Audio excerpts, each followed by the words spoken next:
Olá pessoal, nós estamos aqui com o Edson Pagotto, que acabou de terminar um curso de ferrageamento. O Edson Pagotto não precisa de apresentação, pelo tanto de curso que já ganhou, é conhecido por todos, né? O pessoal aí que não é tanto do meio, pode lembrar de você lá da tropiada do Globo Rural, né? É, também, foi uma passagem marcante nossa, né? O negócio dos tropeiros do Globo Rural, né? Então, e é mais um curso que a gente fez aqui em Ribeirão Preto, né? Organizado aí pela Casa do Ferrador, Solvani e tal, que é parceiro, é representante da Matheus Borg.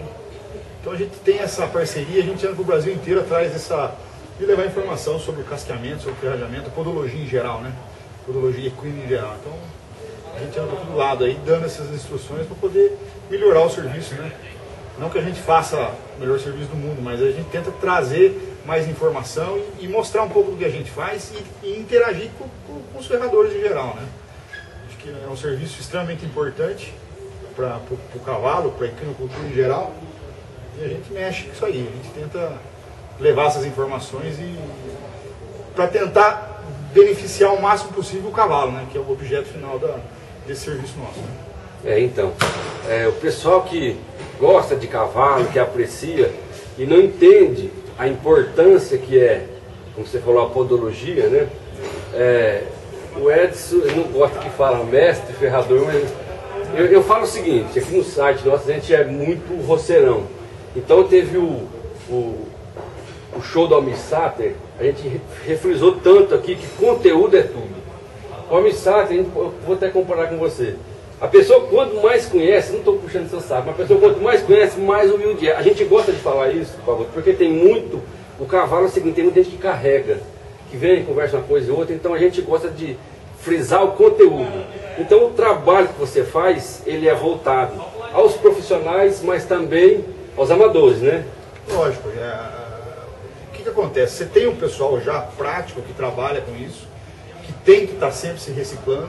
Eu faço parte desse grupo também, eu tenho que estar atrás de informação nova, me fazendo cursos, fazendo cursos para poder reciclar esse conhecimento, que é uma ciência o ferrajamento. E está em constante mutação, né? Apesar de ser uma das profissões mais antigas do mundo, e a maneira com que se faz ela ainda é uma coisa muito, muito antiga, a maneira de se ferrar o cavalo. É rudimentar ainda. Ainda é rudimentar. Não existe uma máquina que você põe o cavalo aqui e sai ferrado lá. Existe uma tecnologia louca em cima de tudo isso aí, de equipamento, de equipamento, de tralha toda, né, de ferramental para se ferrar cavalo, existe muita coisa nova. Porém a maneira que se ferra é igual a milhares de anos atrás. Você tem que pegar o pé do cavalo ali, botar no colo, aparar, modelar a ferradura, ir para a bigorna, bater. E esse conhecimento é reciclável, né? Você tem uma coisa que está sempre...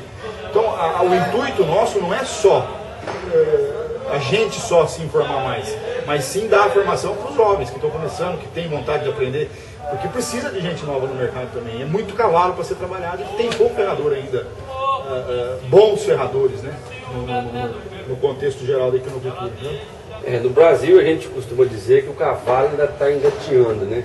A gente ainda não tem aquela visão, e eu acho que começa dos proprietários, de começar a entender, começar participar mais de cursos como esse, não com o intuito às vezes de se tornar profissional, mas de conhecer o cavalo, conhecer a anatomia do casco, exatamente, ter uma noção como que foi o serviço do ferrador, né? Muitos problemas que a gente vê hoje em dia, não só hoje em dia, mas já há muito tempo, em cavalos, muito mal aproveitados, cavalos muito mal aproveitados, funcionalmente falando, por problema de casco.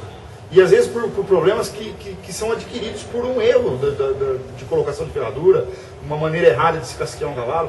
Então a gente tenta buscar o quê? Trazer essa informação nova para o pessoal discernir o que é certo e o que é errado. Então muitas vezes o pessoal toma uma coisa como certa e aquele caminho está errado, está fazendo mal para o seu cavalo. Quantos animais bons que a gente já viu aí de rendimento, cavalos de linhagem excepcionais, cavalos caros, que poderiam estar trabalhando forte e estão parando no meio da carreira por conta de problema de aprumo, problema de mau ferrajamento, manca. Isso aí é uma bola de neve, tem um probleminha, aquilo vai aumentando e vai piorando. Então, o cavalo vamos falar, um cavalo de 17 segundos no tambor pode passar a ser de 20 segundos, sem dúvida de acordo com a angulação errada. Sem dúvida nenhuma. Então uma coisa que a gente vai ressaltar quem tem cavalo, quem gosta, quiser vir fazer um curso, é aberto para todo mundo, é só para os profissionais? Não, para quem quiser, principalmente proprietários, treinadores, não que vão ferrar cavalo, mas que venha para reciclar o conhecimento. Para aprender, né? Muita gente que mexe com cavalo desde moleque, às vezes, e não sabe olhar um casco, sabe discernir um casco funcional de um casco errado, cara. Então isso é muito importante, entendeu? Caloteiro tem em qualquer lugar. Tem muita gente que, você sabe, pode acontecer, o cara pega uma bigorna, uma forja, umas 2, 3 marretas e sai falando que é ferrador. Você só vai conhecer a diferença de um bom ferrador para um péssimo ou para um ferrador horrível se você tiver conhecimento do que é o certo. Do que é o certo. Não tem como você contestar um trabalho se está certo, se está errado, se você não tem noção nenhuma, né? Então o convite nosso, acho que o convite do Pagode pode fazer esse convite, para os criadores, para as pessoas que têm cavalos, os apaixonados, poder aprender mais. É conhecimento a mais, é crescimento para o cavalo, crescimento nosso. Acho que a única coisa que não carrega, não ocupa espaço e não dá peso para a gente carregar é conhecimento. Certo? Então, o que você puder fazer de curso voltado para o cavalo, não só de ferrajamento, mas de tudo no geral do cavalo, quem mexe com o cavalo, quem gosta, para aprender, porque é um bicho extremamente fascinante, né? Eu costumo dizer, a partir do momento que você entra no mundo do cavalo, você não consegue, é um vício, uma cachaça, entendeu? Você não sai mais, não adianta. Você pode até ficar longe durante um tempo, tal, mas você não consegue largar a mão disso aí depois. Você fica mais tempo, é alucinante o negócio. Então, quanto mais você conhecer, melhor é o esquema, né? Melhor fica o serviço. Aí, você até passou no curso, aí uma competição nos Estados Unidos, a nata da nata, você sempre está fazendo essa...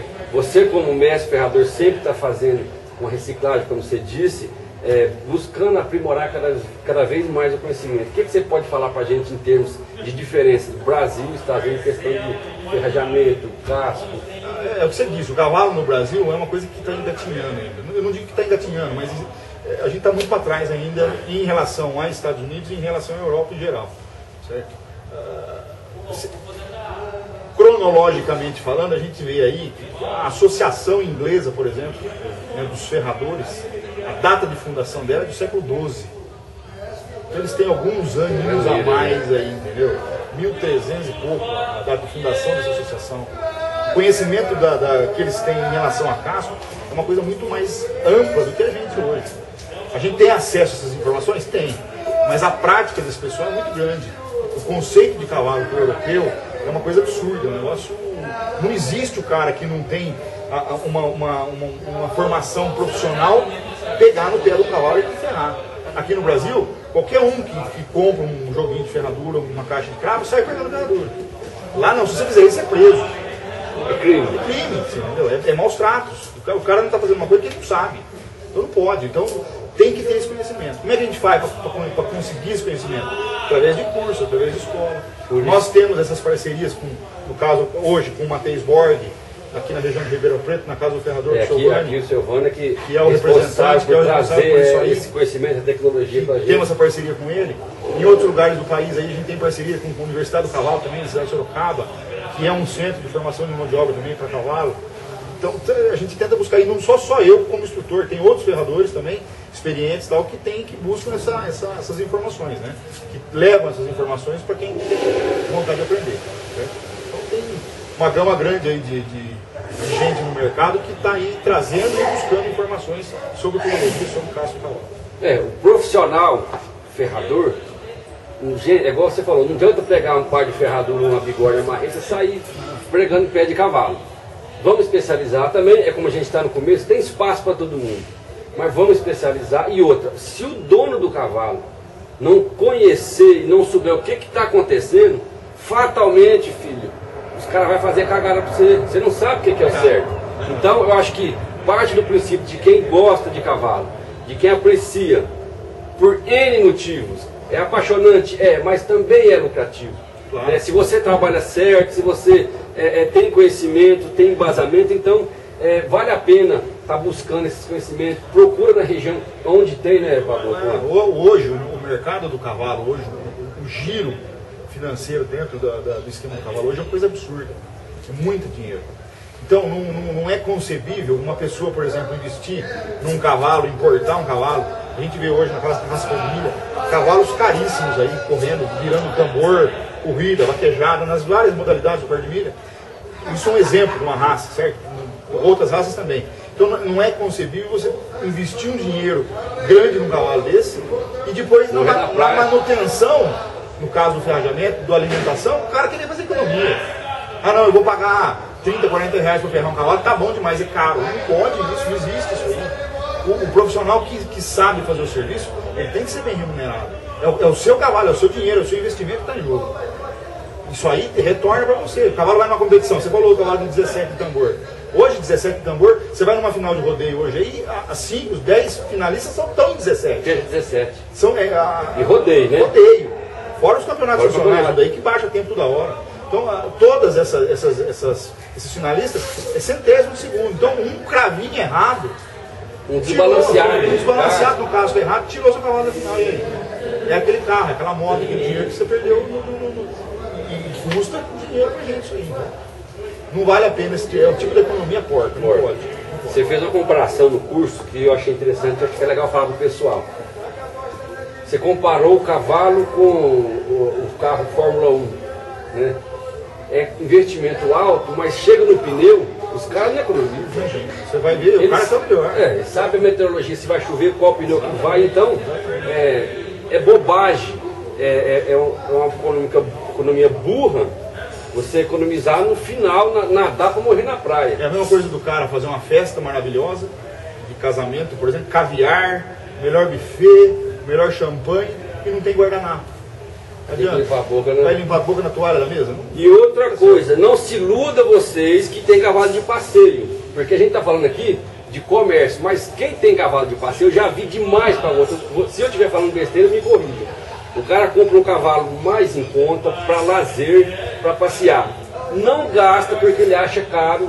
Vamos falar 180 média que a gente vê de cavalo. É um giro hoje. Giro de ferragem simples. 180 o cara acha caro. Ele faz uma cavalgada extensa, ele acaba gastando 1.000, 2.000, eu já vi várias vezes com remédio, anti-inflamatório. Hoje você deu uma aula interessante para a gente, a questão da laminite acontecendo pelo estresse que o animal sofreu. Então, eu acho que se o Pagoto falar que tem toda essa bagagem aí por trás, o cara pode entender melhor, porque às vezes o cara gasta 1.000, 2.000, esquece que o 100 é barato. Fica muito em conta. O melhor remédio é a prevenção. Certo? E o esquema da ferradura, no caso do cavalo de passeio, por exemplo, é uma prevenção. Por que você ferra o cavalo? Qual é a intenção de você botar uma ferradura no cavalo? Proteger o casco. A partir do momento que você coloca o animal numa situação que no ambiente normal dele ele não faria, nenhum cavalo vai andar 50 km no dia por conta. Não, eu vou sair daqui e vou para lá, andando 50 km. Você montou nele aqui, você tem uma cavalgada, vai rodar 45, 50, 60 km no dia, você tem que ter a condição. Ele tem que estar, primeiro, com uma alimentação em ordem, para ter condição de fazer esse trajeto.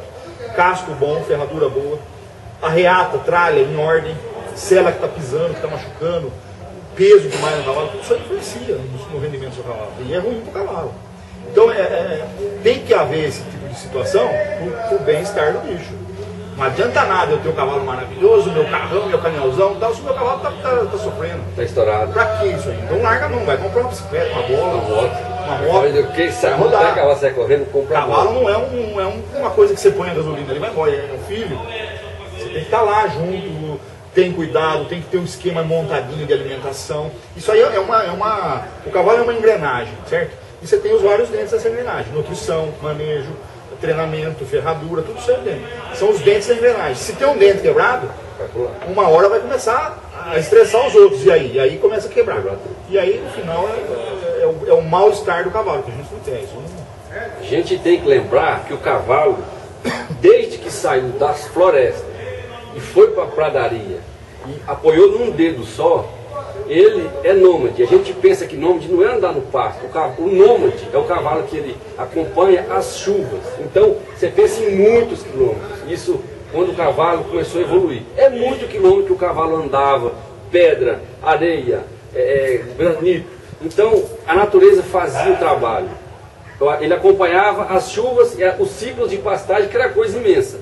A gente confina em pasta, a gente confina em bairros de 4x4, hoje algumas tem de quase 1 quando é boa ainda. Hoje tem umas bairros que o cavalo tem que entrar de fato porque ele não consegue nem rodar lá dentro. Gente, não dá para deixar cavalo sem ferrar. E principalmente, buscar conhecimento. O Fagoto falou bem, você não consegue achar ele, mas tem muita gente, né, Fagoto? Qualquer região do Brasil tem curso, tem... Tem direto. Tem vários profissionais aí, a gente deixa depois alguns contatos aí, se quiserem, a gente deixa no site direitinho, vários lugares que você pode trazer, buscar essas informações aí. Vamos ter depois uma sessão nas matérias, com um esquema básico de viajamento, para o cara ter uma noção e a gente coloca alguns lugares, procura, o principal é isso aí, procura. O Fagoto falou, conhecimento não é pesado, não ocupa espaço. E você sabe que a única coisa que você troca e sai com dois? É a ideia. Se eu te passo a ideia e você me passa outra, eu saio com duas, você sai com duas. Os dois ganhar. Dois ganhos.